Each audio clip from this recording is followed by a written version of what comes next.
Somebody once asked me, why do you do this? Good question. Good question. So I sat down and I thought about it, I fought with it, and I wrestled with it, and I came to the conclusion that I am nothing. I sat humbled at the fact that I am nothing, even more humble at the fact that he is something. So why do I speak such things? Good question. Good question.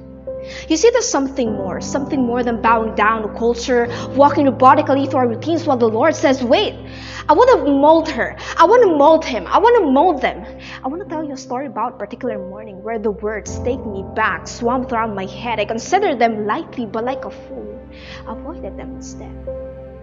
8 months later, I was on my knees crying, saying, take me back to when I knew my faith is so dead, far from anything new. And when I pray, I feel as if my four walls can't even hear me. When I turn on my light, dark is still the only thing I see. Where did you go? Rather, where did I go? God, you've awoken me in my sleep, whispered my name, called me back home. So I sat in the eerie place where I once prayed, trying to soften my heart of stone, convicted by the very words I spoke, convicted by the fact that I can't do this on my own. I pleaded, God, are you with me? Are you here? Is this all just an imaginary battle? God, don't leave me in my doubt. Don't leave me in my struggle. And I hope this isn't too much to ask, but would you take me back? My child, can't you see I've never left you? Your faith is weak. But here, look at what I've called you to do. You can sit there faithless, stay like this, or you can move. And since that morning, I felt him steer my heart gracefully and mercifully pulling me apart. And I've had some thoughts. You and I are just flesh and bones, but you and I, we have souls. Yet we tend to submit ourselves in this place. This isn't our home. He desires for our lives to be full. Just listen here for a minute. He desires for our lives to be full.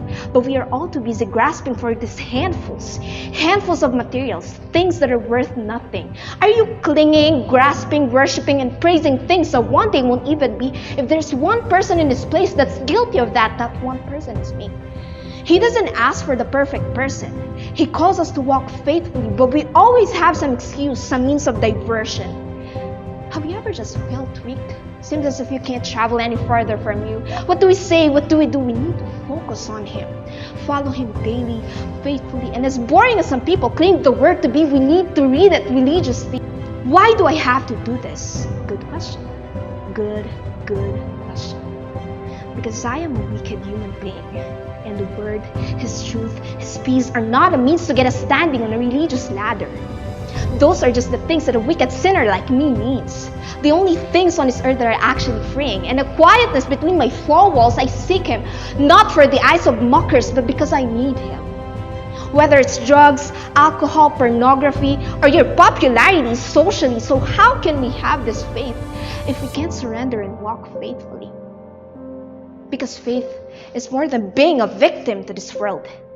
It's being a victor in his word. And because faith is more than being blown by the wind, walking blindly through this life, faith is being blind to what you have coming next. Because this life I have, it was never mine. Sincerely, a sinner.